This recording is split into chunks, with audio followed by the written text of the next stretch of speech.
Oke, selamat siang. Jumpa kembali dengan Aki Badra ya, anak-anak di channel Veralin Channel ya.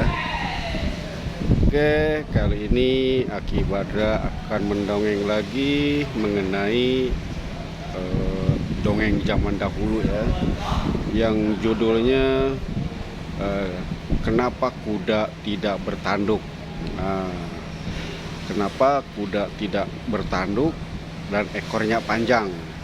Oke, oke. Jadi kalau dongeng akan didahului zaman dahulu ya. Oke, jadi Akibara juga akan memulai dongeng ini dengan eh, pada zaman dahulu ya, seperti Upin Ipin. Oke, jadi dicerita ini dongeng ya, anak-anak, dongeng anak sebelum tidur ya. Jadi daripada main game, lebih baik kita dengar dongeng ya. Mungkin banyak pelajaran yang bisa dipetik daripada dongeng-dongeng asli daripada tanah air ini. Ini dongeng ceritanya mengenai kuda ya, kuda tidak bertanduk. Oke. Oke, pada zaman dulu kuda itu bertanduk ya, bertanduk tinggi ya, bertanduk. Kalau bahasa Sunda bilang ranggah ya, badannya besar, tinggi besar, tapi tidak berekor panjang ya, ekornya pendek saja. Jadi kuda pada zaman dahulu itu punya tanduk, tapi tidak berekor, ekornya pendek saja ya, tidak macam sekarang kuda itu ya. Sekarang ekornya panjang. Oke, kenapa bisa begitu? Nah, inilah ceritanya anak-anak ya, adik-adik ya, bahwa pada zaman dahulu kuda ini merasa gagah ya, karena badannya besar, tinggi, punya tanduk ranggah ya, terus dia bisa lari cepat ya, lari cepat dan kuat ya. Akan tetapi dalam soal lari masih ada yang sanggup menandinginya ya, menandingi kuda dalam hal kecepatan dan kekuatannya. Tapi kalau kecepatan mungkin hampir sama, tapi masalah kekuatan masih kalah jauh sama kuda ya. Oke, jadi karena merasa dirinya hebat, dia merasa bangga, dan tapi akhirnya menimbulkan rasa sombong ya. Begitu anak-anak ya. Oke, jadi pada suatu ketika dia menantang orang penghuni, seluruh penghuni hutan ya, bahwa siapa yang berani melawan dia lari ya, adu lari.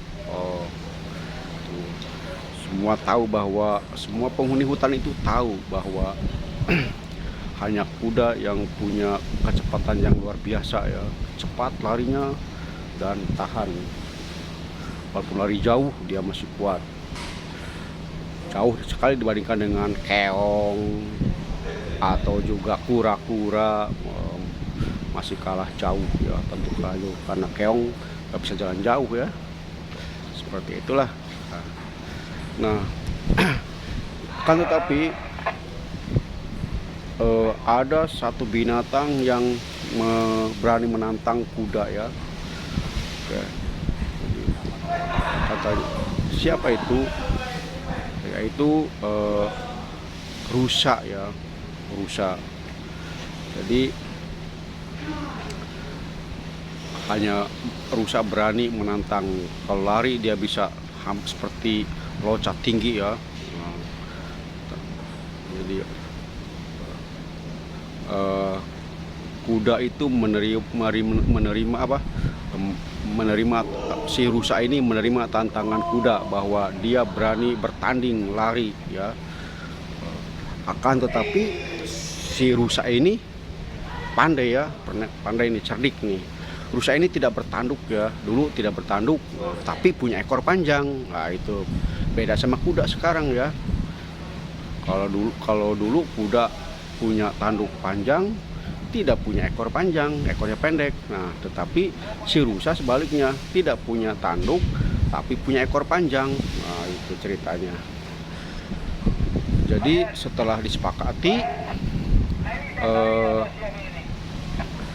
perlombaan itu, pertandingan lari ya, antara kuda dan rusa.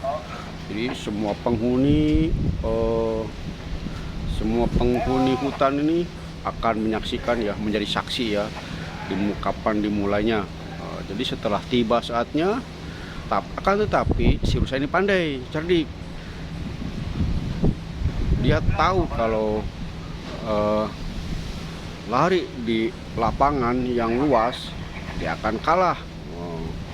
Jadi dia minta syarat menantang kuda lari, yaitu di semak-semak ya, semak-semak di hutan ya. Semak tinggi kuda kan hampir 2 meter tinggi ya, tinggi 1,5 meter lah. Itu kuda itu tingginya tinggi 1,5 meter, ada yang sampai 2 meter ya. Oke, jadi si kuda ini menerima menerima syarat si rusa ya, bahwa dia berani berlari dimanapun, di hutan, di tepi pantai, di lapangan, dia berani di mana saja, dia bilang. Jadi itulah akhirnya setelah disepakati waktunya, dan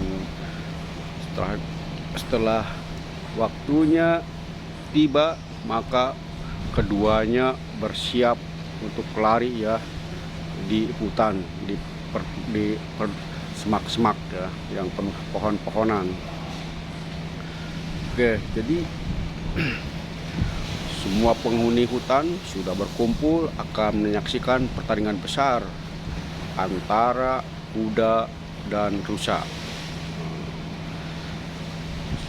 Setelah jamnya disepakati, dimulailah pertandingan itu.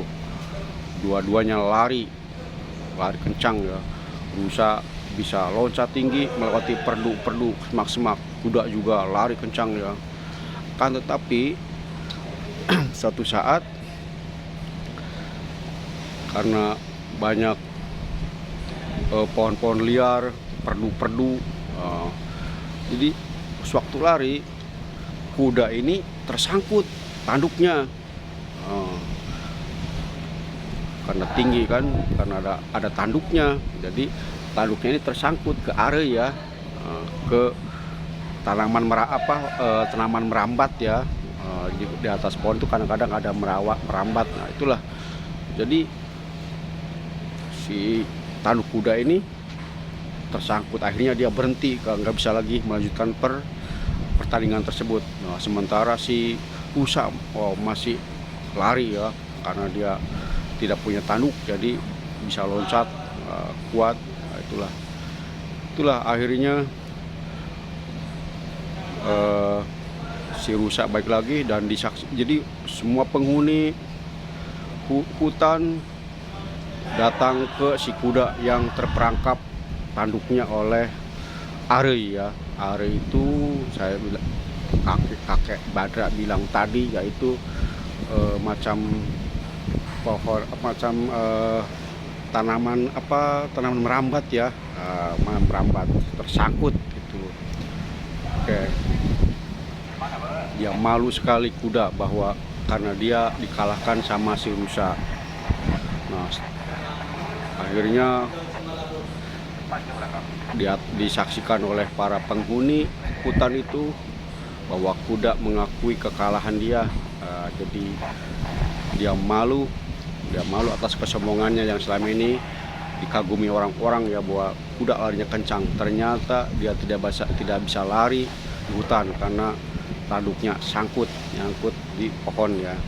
Oke, itulah ceritanya. Akhirnya si rusa datang karena malu dan tidak bisa lari kencang. Dia akhirnya melihat si rusa kenapa bisa lari kencang dan tidak terperangkap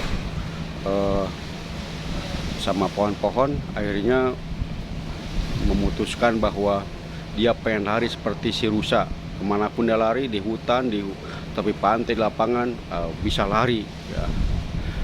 Akhirnya si kuda ini ngomong sama si rusa, "Rusa, saya kalah sama kamu karena tanduk ini. Saya mau kasihkan tanduk ini sama kamu." Si rusa bilang, "Oke, saya terima. Tanduk kamu saya terima.